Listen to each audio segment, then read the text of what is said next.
السلام علیکم ورحمۃ اللہ وبرکاتہ۔ سوال: عبادت اور نیکی کیا ہے؟ آئیے سمجھتے ہیں۔ عبادت سے آپ کو پارسائی اور پاکیزگی ملتی ہے اور نیکی سے آپ کو اللہ سبحانہ و تعالی ملتے ہیں۔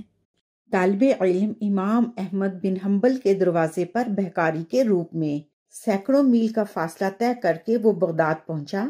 اس نے وہاں کے لوگوں سے پوچھا، میں امام احمد بن حنبل سے ملنا چاہتا ہوں اور مجھے کہاں ملیں گے؟ امام صاحب کا نام سن کر لوگوں نے سرد آہیں بھریں اور اسے بتایا وہ ان دنوں کڑی آزمائش سے گزر رہے ہیں۔ حکومت نے ان سے ملنے جلنے پر پابندی لگا رکھی ہے، کوئی ان سے نہیں مل سکتا، نہ وہ کسی کو درس دے سکتے ہیں، بس اپنے گھر میں رہ سکتے ہیں، کہیں آ جا بھی نہیں سکتے۔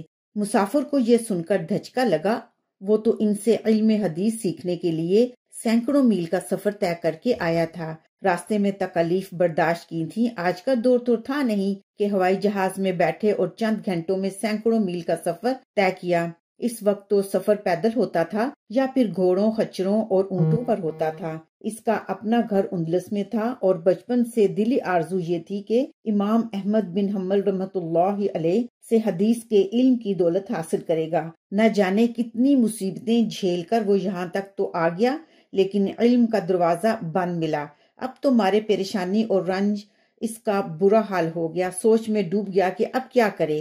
اس کی طلب سچی تھی، چنانچہ اللہ تعالیٰ سے دعا کی کہ اس کے لیے کوئی راستہ نکال دے۔ آخر یہ کچھ دیر سوچنے کے بعد اس نے ایک سرائے میں کمرہ کرائے پر لے لیا، سامان اس میں رکھا اور بغداد کی عظیم الشان مسجد میں چلا پہنچا۔ اس نے سوچا کہ نماز کے بعد وہاں موجود لوگوں کی باتیں سن کر کچھ اندازہ لگانے کی کوشش کرے گا۔ نماز کے بعد اسے لوگوں کا ایک حلقہ نظر آیا۔ یہ حلقہ عالم فاضل لوگوں کا تھا۔ ان میں سے ایک حدیث کے راویوں کے حالات بیان کر رہا تھا۔ اس طالب علم نے اپنے نزدیک بیٹھے ہوئے ایک شخص سے پوچھا، یہ کون ہے؟ یہ یحییٰ بن معین ہے، اس نے جواب دیا۔ اسے ان کے پاس تھوڑی سی جگہ نظر آئی، وہ ان کے پاس جا کر بیٹھ گیا اور بولا، اے شیخ ابو زکریا، میں ایک پردیسی ہوں، میرا وطن بہت دور ہے، آپ سے کچھ پوچھنا چاہتا ہوں، میری خستہ حالی کی بنا پر جواب سے محروم نہ فرمائے۔ انہوں نے کہا، پوچھو، کیا پوچھنا چاہتے ہو؟ اس نے چند سوالات محدثین کے بارے میں کیے۔ تسلی بخش جواب پا کر اس نے اپنی آمد کا مقصد بیان کیا۔ امام احمد بن حنبل کے بارے میں پوچھا۔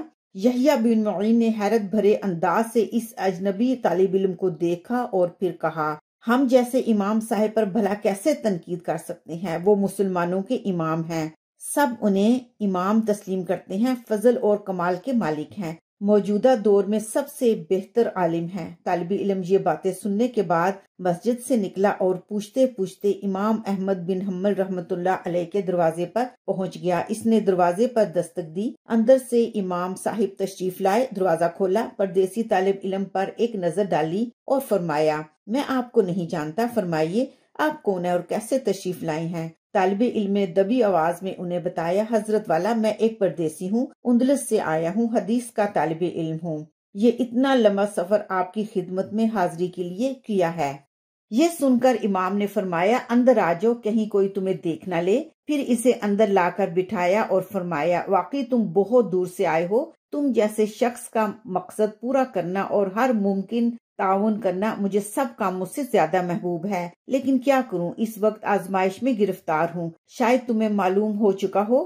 طالب علم نے فوراً کہا، جی ہاں، مجھے تمام حالات معلوم ہو چکے ہیں، لیکن آپ میری بات سن لیں، میں یہاں اجنبی ہوں، مجھے یہاں کوئی نہیں جانتا، پہلی بار اس شہر میں آیا ہوں، میں روزانہ بھکاری بن کر آیا کروں گا، دروازے پر آ کر ویسی ہی صدا لگایا کروں گا جیسی وہ لگاتے ہیں، آپ دروازے پر آ جایا کریں، اگر آپ نے روزانہ مجھے ایک حدیث بھی سنا دی تو میرے لیے یہ بہت کافی ہوگی۔ امام صاحب نے اس تجوید کو سن کر فرمایا، ٹھیک ہے، لیکن شرط یہ ہے کہ تم لوگوں کے پاس آمد و رفت نہ رکھنا، نہ محدثین کے حلقے میں جا کر بیٹھنا، تاکہ بات نہ کھلے۔ طالب علم نے یہ شرط منظور کر لی، غرض یہ کہ وہ روزانہ ہاتھ میں لکڑی اور اس پر بیکاریوں جیسا کپڑا باندھ کر آتا اور دوات آستین میں چھپا کر لاتا، امام صاحب کے دروازے پر آ کر دستک دیتا، صدا لگاتا، اللہ بہت سا دے بابا، وہاں بھکاری اسی طرح صدا لگاتے تھے۔ امام صاحب دروازے پر آ جاتے، طالب علم اندر جاتا تو وہ دروازہ اندر سے بند کر لیتے، پھر اس سے وہ 3 یا اس سے زیادہ احادیث بیان کرتے۔ طالب علم روزانہ ایسا ہی کرتا۔ آخر کار امام صاحب پر آزمائش کا دور ختم ہوا اور ان کا درس آنا شروع ہو گیا۔